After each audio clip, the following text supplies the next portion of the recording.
So hope in troubled times, what can we do? By standing in the light of our soul, there is much we can do to maintain our equanimity and make a difference in challenging times. And what I want to cover in this talk is why we must hold hope, why there is reason to hope, and very practically, what can we do? Okay, and why we must hold hope is because of the empowering energy of Aquarius. We've got to trust in this energy. It stimulates the capacity of man to love, to serve his fellow man, to become inclusive, compassionate, and share his resources and his talents freely and fully in seeking to meet the needs he recognises in the world. So our world, as we're very aware, has become very crystallised by separateness, by selfishness and a belief in scarcity that means a lot of people look out for their own interests at the expense of others. Nations look out for their own interests at the expense of others, and there's not much sign of a collective whole in people's actions. The values of materialism and competitiveness abound, and conflict is seen as the only possible means of change and resolution of our problems. The trouble is, we're trying to fix our problems with the same mindset that created them. Many people are waking up and realising that this will never work. It's never worked in the past, it's unlikely to work now, and it's not going to work in the future, and there's change needed. And there is a growing body of people who have hope, who trust, and they're not just in the Theosophical Society. There's a real groundswell of people who are working in their own small or big way toward this change. And when you start to see yourself as part of a collective whole of those people who are working toward that change, you don't feel that it is hopeless. You don't feel that you're alone and the situation is so far beyond your control and so bad that there's nothing you can do. And so when we're in a crucial time, an absolutely crucial time, and this is written about in many different esoteric writings about right now. We're at a moment of choice and a point of balance in terms of our planet, in terms of the human race, in terms of our spiritual evolution and the development of our universal consciousness as mankind. And basically that point of balance in the scales is going to tip either towards our sort of ultimate destruction of the way of life we know at this moment, or our ultimate transformation, because in the very worst times is the greatest opportunity. And it's your mindset that determines which of those you see. We're in the labour pains of birthing a new civilization, a new way of living, influenced by the energies coming in, the energy that pervades our whole solar system, the energy of the second ray of love wisdom. We have the energy, the fourth ray of harmony through conflict that really permeates through the human kingdom. But the one that we can really place our hope in is the energy of the seventh ray of order and organisation, because of its power to establish right relationships and to spiritualise matter. So each and everything, every small thing that we do, we are helped beyond measure by energies and beings that are far beyond what we even know and understand at this moment in time. Those in the world who are feeling the call and touch of their soul's energy, and you wouldn't be in this room on a Sunday afternoon or Mother's Day if you weren't feeling the call and touch of your soul's energy. You are the ones who can tip the balance of the scales. You're the midwives uniting to birth this new era, this new golden age that will come. It's not a question of whether it'll come, it'll be how much of humanity steps into that new way of being. Atlantis was the last time we were at such a point of crisis, and the human race did not die out, although much of that civilization did. Okay. So every single entity in the hierarchy of souls has a part to play, and we're not alone in this at all. although we may sometimes feel like we are. We're supported by masters. We're supported by the Diva Kingdom. We're supported by the very energy that pervades the entire solar system, and this is the energy of love. And never underestimate the power of this energy of love. We don't really understand the true nature of love. We are in kindergarten or infant school in terms of our understanding of the power of love. We're only just beginning to understand what this energy means. And so there is a lot of reason why we must hold hope, because we're in this together. So those who are aware of the call of their soul have an extra responsibility, because once you know, you can't not know. You have an extra responsibility to hold that hope, to hold that energy, and to not be pulled into the heavier, darker energies of fear, doubt and despair, despite what comes through your television sets, despite what comes through your Facebook accounts, despite what you are fed in terms of a diet of the situation in the world. There is still hope. In the darkest hour, the greatest light comes forth. And so the Aquarian state of consciousness as a pervasive force cannot fail to stimulate change in the consciousness of the human race as a whole. But we each have a part to play. And if you like, once you're aware and you start to understand this from a bigger picture, when you can step back and see the situation as a whole, you have a responsibility for your part, because every single person is required. So Aquarius, keynote, water of life am I, poured forth for thirsty men. This is a time of great thirst, and not a time to give up hope. This is a time to hold the space for this incoming change, to receive and give and live the power of love and service, to irradiate and transform the whole human environment.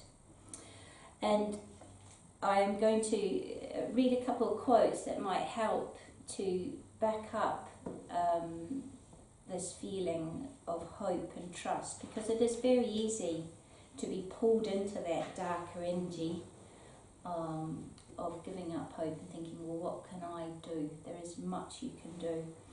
In Serving Humanity, Bailey writes, we are living in a time of spiritual crisis. When a human crisis and a spiritual crisis coincide, there comes one of the major periods of opportunity and decision in human affairs, hence the extreme gravity of the present moment. We are absolutely privileged to be in incarnation at the moment. And every single soul that is in incarnation at the moment is here because they have a part to play. They have something to give, a way to make a difference. And this we need to realise. And so a lot of our responsibility is to find our particular part in that whole, in making a difference.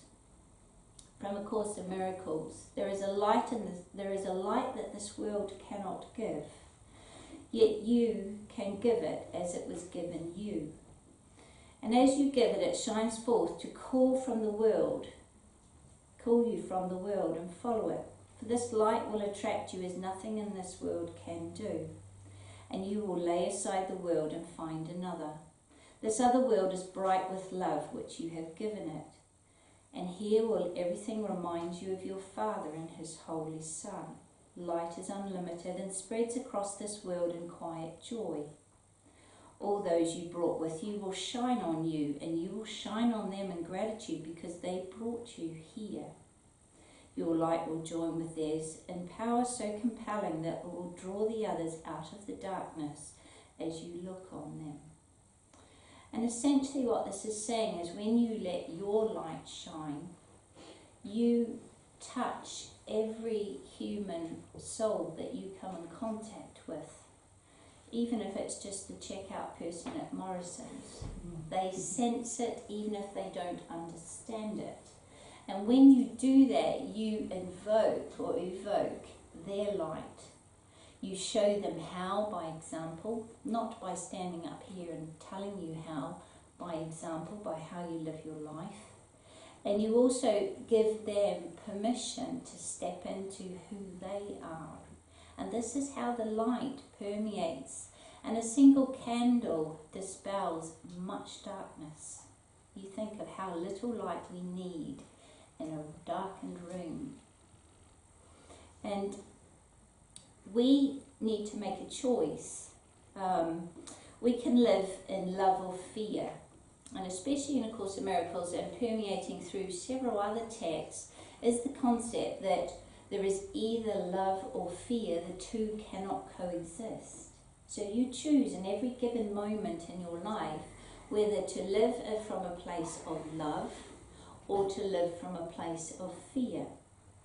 And the beauty of the Theosophical teachings is it helps with so many wonderful keys in that teaching that teaches us how to step out of the fear and into the love, into the light. Through the light of understanding, we come to see our brother as ourself and know the true power of unity of love. And this is not just understanding it on an intellectual level, this is living it, knowing it to be true on every level of your being. We can align with the negative, fearful portrayal of the world presented by the media, or we can choose to hold a different worldview. And if we look back through history, the history makers and the social changes and the history changes were those who held a different view and saw a different way, who stepped out of the box. Despair is a disease of the mind, holding on to troubles and living in the past. Hope is found in the present moment, and then it defines the future. Energy follows thought. As you think, so you are. So if we hold fear and despair, that will be our future. If we hold hope and trust and faith, that will be our future. It's as simple as changing your mind.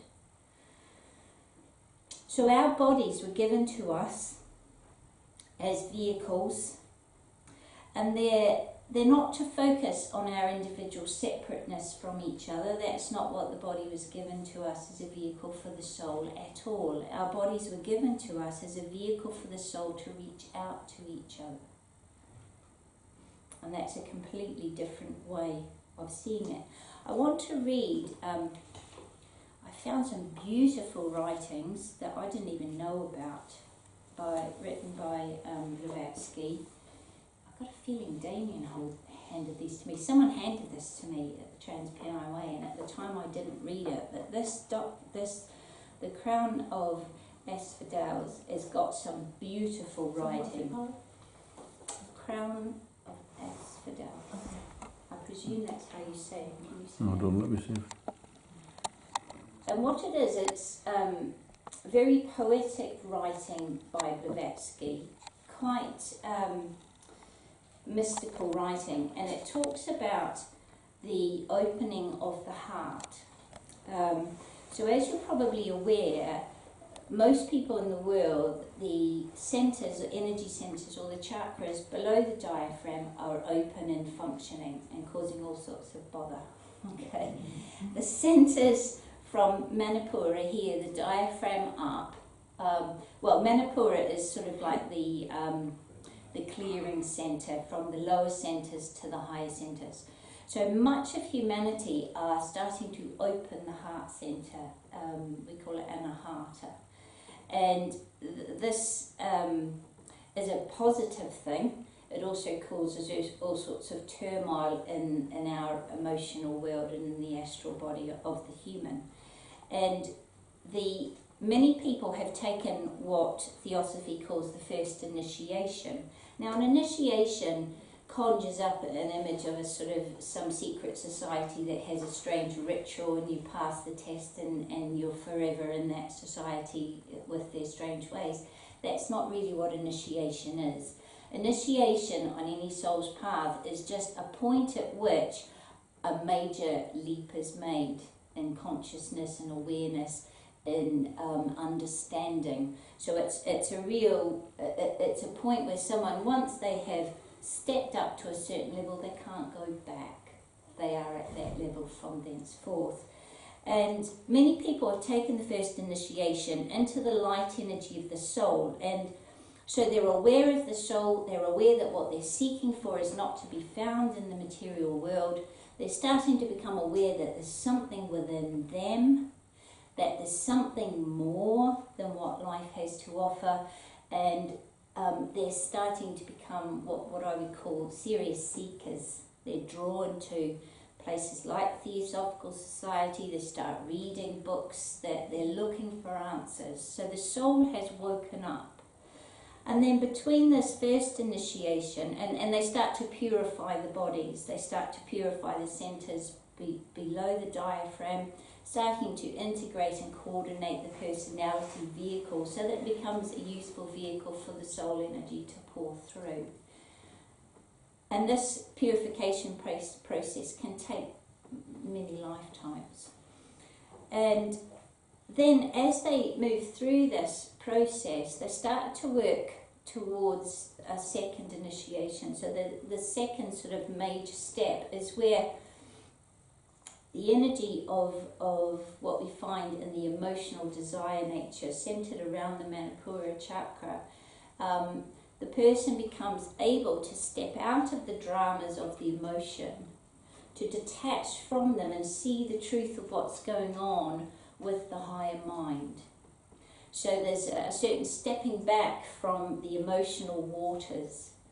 And we're very much helped by this in terms of where we are coming out of the age of Pisces, which is very emotional waters in which you can drown, and into the age of Aquarius, where it's in a vessel and it's poured forth for need, but we still need to experience emotions. It's when they control us and they overwhelm us, and we are caught up in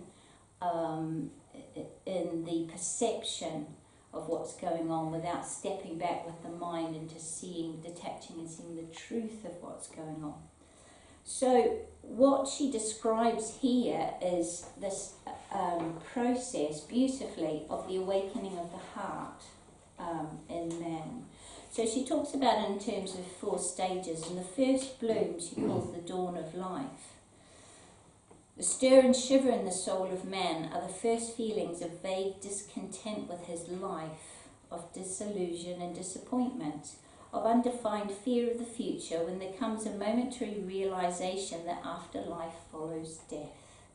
These feelings come to everyone sooner or later. They may come in the form of a fulfilled desire, which being fulfilled does not reach into its true ideal, in the form of a love ardently desired that proves unsatisfying when it is obtained.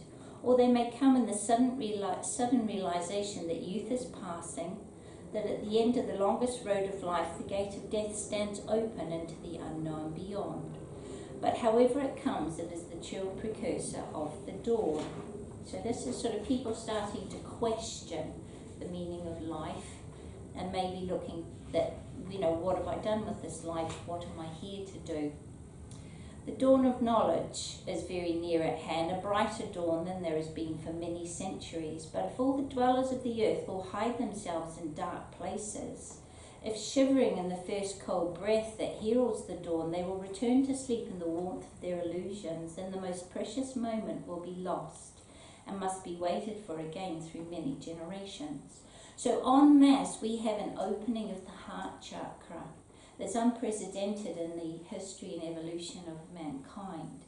And this is an opportunity, because what will happen is when a critical mass of people's heart chakras open, it will pull the rest who are less conscious through to that change in the way that we live and operate and treat each other in the other kingdoms. And that is the key.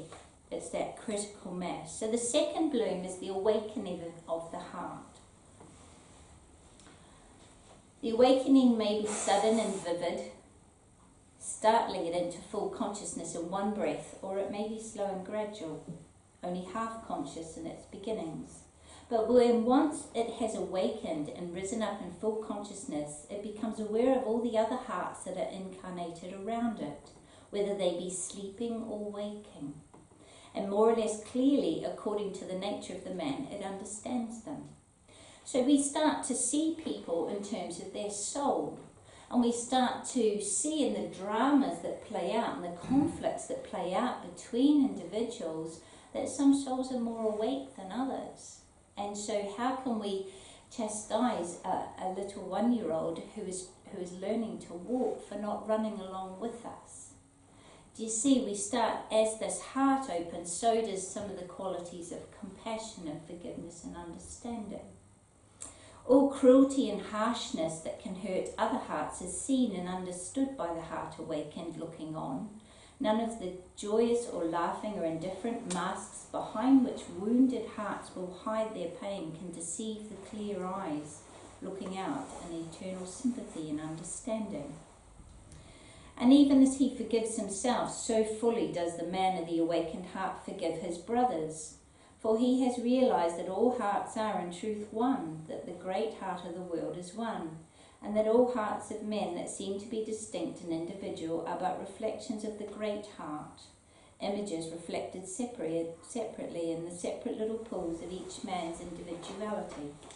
So there's not just an intellectual understanding of unity, but a living of that unity, of that understanding. And then the third, one thing she says in here, the great object of the earth life is the awakening of the heart. Okay, then stage 3, the third bloom. Looking round him, he sees the souls of other men. He sees whether they are joyful or sad, and he becomes aware of their needs and their desires. It is plain to him also which of them have their own eyes bandaged, and which of them can look back openly, returning his glance. When those whose eyes are bandaged strike him or trample upon him, as is sometimes their way, he forgives them without anger, knowing that they have not seen him whom they have hurt. And when these souls with the eyes uncovered hold out their hands to him in fellowship, he can see them and take them and grasp them in response. So you see the gradual opening of the heart. The fourth bloom is almost the unfolding of the spirit into the ethereal spaces. Complete unity, what we would call fully enlightened, fully realized man, where not just an awakening to the full soul-infused personality and the blossoming of the soul, but when the monad, the Godhead or the spirit, the spark of spirit within, brings the individual man back to total unity with all there is. So this awakening of the heart is happening, and we are seeing it in numerous ways if you look in the right places. Okay. So why there is reason to hope, and this I'm going to give you lots and lots of reasons why I think there's reason to hope. We are seeing so many positive changes in the world that I believe there is every reason for hope. The concept of oneness and unity of mankind and brotherhood is prevalent now. The words we use. Even 5 years ago, it wasn't as prevalent in our language. If you go, for example, on social media, if you go on Facebook, there are hundreds of sites for light workers, for people working for the good of the whole, for people whose hearts are obviously open and they're starting to work for the good of others and drawing like-minded, like-hearted others to work with them. People are starting to understand this, not just intellectually, but in practice in their daily lives, that no man is an island unto himself and that we are our brother's keeper.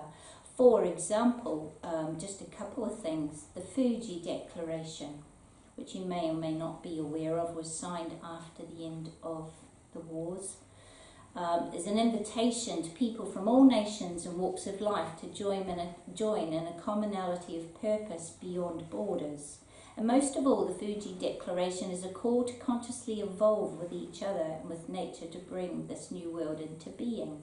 You can sign the Fuji Declaration. It has been signed by many notable peace workers in the world and by millions of people in the world. There's a Charter for Compassion. There's another document you can sign that urges the peoples and religions of the world to embrace the core value of compassion, which is a value of the higher heart.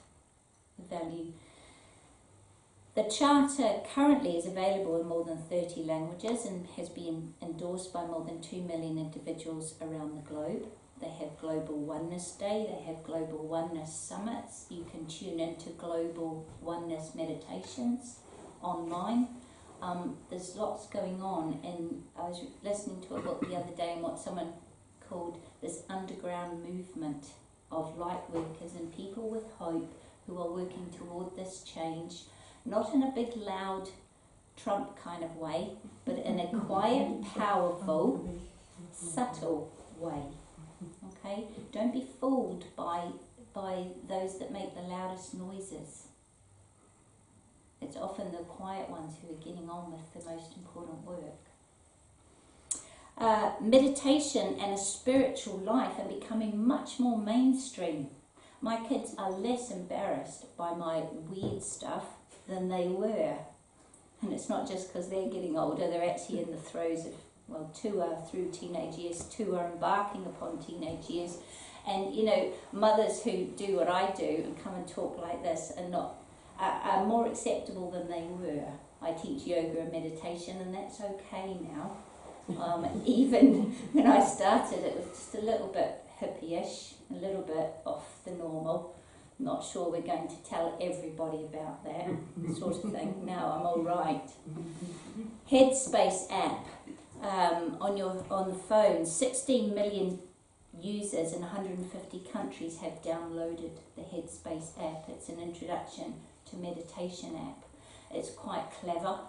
I think it's really good, and it's brought people use it on the public transport. They use it in 10-minute breaks at work. It's becoming much more mainstream. Okay. There are flash mob occupy meditation movements where groups of people just embark upon a shopping mall or some public place, and at a pre-designated time they all sit down in meditation, just bringing awareness to people. And when you watch the YouTube videos of these flash mob meditation movements, the people around them are not mocking them. They're like, oh, okay, what do these guys know about that I don't know about? I'd like to know about this. Okay. The everyday language of mindfulness and present moment, and the it's in businesses now use a lot of the language. It's pervading right into our culture, the concept of being mindful, of being in the present moment, of being consciously aware. And this has come in, oh gosh, in the last 10 years, definitely. The increase in yoga and other spiritual disciplines, there's so many different types of yoga you can do now. And again, it's much more mainstream. People are, and there's all different levels of yoga, from the very physical right up to, Raja yoga that's not physical at all. And so those different vibrations and different levels and different disciplines of yoga attract and appeal to different people who are looking for different things. Popularity amongst especially the young of the Buddhist teachings on anger and conflict. I went to a meditation retreat in November, and I'm going to another one in the Lakes at a Buddhist centre. So many young people find a lot of the Buddhist teachings really useful and practical. You don't have to become a Buddhist, you don't have to sign up to any Buddhist doctrine or belief system, but it works. It's helping you to change your mind, to understand that you're not at the mercy of the thoughts that run, of the emotional drama going on inside your head. And remember, because as above, so below, as each individual changes, so we change the whole. And it's each individual little ripple in the pond that creates the big wave. the increased recognition of the need for the rise in the feminine.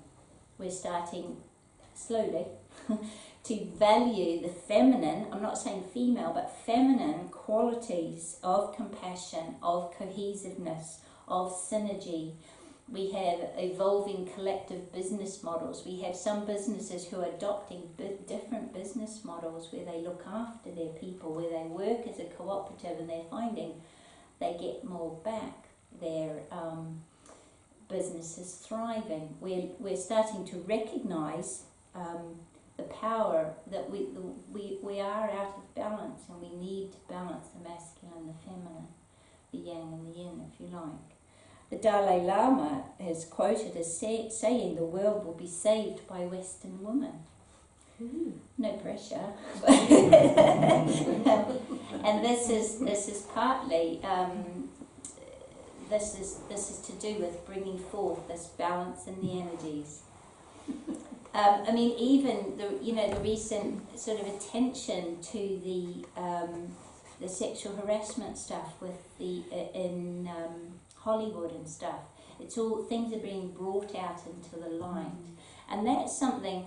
As the light grows, so it will bring out in a purifying way more and more of the darkness into the light for us to see. So even though the world may feel like it's getting worse, it's good. It's like drawing out the toxins and the impurities so that the body can heal, so that our human body as a whole can start to heal. There was a film I saw, came through an email. It's 40 hours long, and there's one, you don't have to watch it, there's one woman standing up and with just their number all over the world for each of the 130 million girls in the world who have no access to education because of their gender. So Western women, on the whole, have each taken a short photo of them holding their particular number from 1 to 130 million, and they've run it together as a film just to highlight that these girls don't have access to education. And so that is on social media, that is on YouTube. Do you see what I mean? It's bringing it to our awareness. There's a recognition of and an increase in group and global meditations for peace. Starting very powerfully, scientists are studying the effects of global meditations, when people don't just meditate individually, but they come together in a cohesive group. Lynn McTaggart is a scientist who is working in this area of study of global meditations, and she many of you probably, if you're into sort of quantum physics and looking at the cusp between spirituality and science, have read her book, The Field, which is science's take on the etheric body and energy and how that works. She has just written a book called The Power of Eight that is fascinating reading, because what she found in that book was when groups of people come together and she found that 8 seems to be the ideal number. They come together in a meditation, and it's an altruistic meditation, so they might be focused on sending peace to a particular conflict zone. And I was involved in some of her work online, and there was a suburb, one of the worst conflict zones in a suburb in America, and for 10 minutes every day we would have specific words we would use, and then we would just meditate on sending love and peace and a desire for peace to this community. And when they look at all the indicators of conflict in these communities, these meditations work. It's called the Maharishi effect, when you have a certain percentage of a population sending out a certain vibration into the etheric that connects us all into the energy. It actually affects the subconscious mind of those who are totally unaware. And this is how we change the world. And what 8 is your number, by the way. 8 is your number. 8 is the number that she... Is it? Oh, yeah. 8 is the number that she gives. But what she's finding, is she started noticing she was doing all these intention experiments with all different groups, physically together, online together, Skyping together, all sorts of different connections. And she was finding what was happening without that being their intention is that the people in the group were healing. Their lives were healing. They were experiencing changes in physical conditions and diseases they had had. They were experiencing more peace in their own relations. The fact of being involved in the group meditation was having a really positive effect on them, and that wasn't the aim. And this is, science looking at how we are connected. I've got something to read you. Earlier this year, she got a whole lot of people together, Israelis in Jerusalem, in a great big, I think it was like a stadium. And then up on the big screen, she had tuned in through the internet to people who were gathered together from 8 different Arab countries. And people all over the world, like myself, could tune into this event. The coming together of the Israeli people in Jerusalem was something that was happening anyway. And she said, can I do a global meditation for peace as part of your summit sort of thing? They said, yes, you can. And what she found was, because it was televised, all these Arab people on the screen from all these different countries sending messages of love and peace to the Israelis in the stadium. People were breaking down in tears, people on screen, people in the stadium. People from all around the world were sending peace and love and a hope for resolution of the conflict between the historical conflict between the two people. And she had people saying, I never knew that they were real. I've never seen Israelis. We were brought up to believe they had 2 horns and they were all evil. Do you know what I mean? It broke down so many barriers. And what she found is she got undocumented reports from the people involved in this of healing in their own lives and change in their own attitudes, where they may have been brought up to hate the other side. They no longer felt that way. And she talks about it being a love bomb dropped on Jerusalem. And this was the power of this sort of thing. This is where we can use our technology positively. We don't have to come together physically to connect. We never have had to, but the internet makes it infinitely easier now. There's the International Day of Peace. That's instigated by the United Nations. The Lucy's Trust, set up by Alice Bailey, does lots of different work if you want to be. I'm going to talk about this when I go into what can we do. They have all sorts of different worldwide and local things you can do. There's evidence of an increase of compassion, tolerance and care in the world if you look. Depends where your information comes from. I subscribe to a magazine called Positive News. I don't know if any of you, it used to be a newspaper and now it's a magazine. And you read through that and it restores your faith in humanity. Some of the things people are doing are huge, some of them are small. But that when you read the magazine or the newspaper from cover to cover, you cannot help but be affected by how many people are doing amazing things in the world in the name of goodwill, and often unsung heroes that are just getting on with it, and they probably have had no esoteric teaching or read any particular books. They're just coming from a place in their hearts of goodwill. And remember, this energy of goodwill is the energy that will birth this change in our society. It's the common person. It's the energy of goodwill.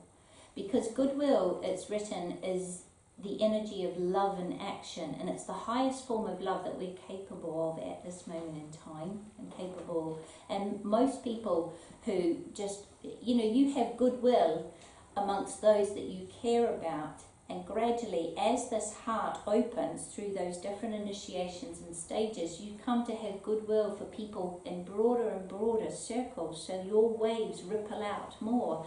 So that if the girl in the checkout at Morrison's is looking sad, you want to say something to her to encourage her. You want to see a smile on her face because you just do. Do you see what I mean? It's just because of the opening of your heart. And this is why we have reason to have hope. On Facebook, if you tune into the right sites, which I consciously do, you just get a wall of amazing stories of people just looking after each other and doing things from the heart. I mean, just the other day when I looked, there was a young boy who wanted to make backpacks of things for homeless people that they might need to keep them alive. And he started off by just doing 10 of these in his house, saying, "Mum, can we buy this? Can we put these together?" And he got them off eBay and he did all this. And he wound up, his parents both involved and a couple of adults involved, in a garage in someone's house, producing numerous of these backpacks and distributing around the city. It became quite a big operation. Just because this little boy had seen someone on the street homeless and thought, what can I do? What do they need? They kind of need like a backpack of survival things. I could do that. Another one was someone had set up vending machines for homeless people where they just, anyone can place in there food, survival type things, a blanket, and they can just help themselves. Coat swapping outside shops, where if you've got an old coat you don't want, you just leave it on a hanger outside a particular coat, and anyone who needs a coat just helps themselves to a coat. So that nobody doesn't have a coat. The response to the refugee crisis. We're seeing amazing stories of people opening their hearts and often their homes to help people who, through no fault of their own, have lost everything. So there's an increasing feeling of responsibility for your fellow man. And we see this in the power of the internet to unite us globally. And, you know, at the touch of a few keystrokes, I can sign petitions daily, I can send letters to MPs, I can be involved in human rights injustices, in animal rights, in global warming, in planetary, ecological and environmental issues. I can have a say via the internet as a small person who just wants to make a difference and doesn't know how. So businesses and governments are becoming accountable to the average man. And if that average man, its heart is opening in response to the Aquarian energy that's coming in, this is the snowball building momentum, this quiet underground movement of light workers who don't even know they're light workers, but who are working with the light anyway.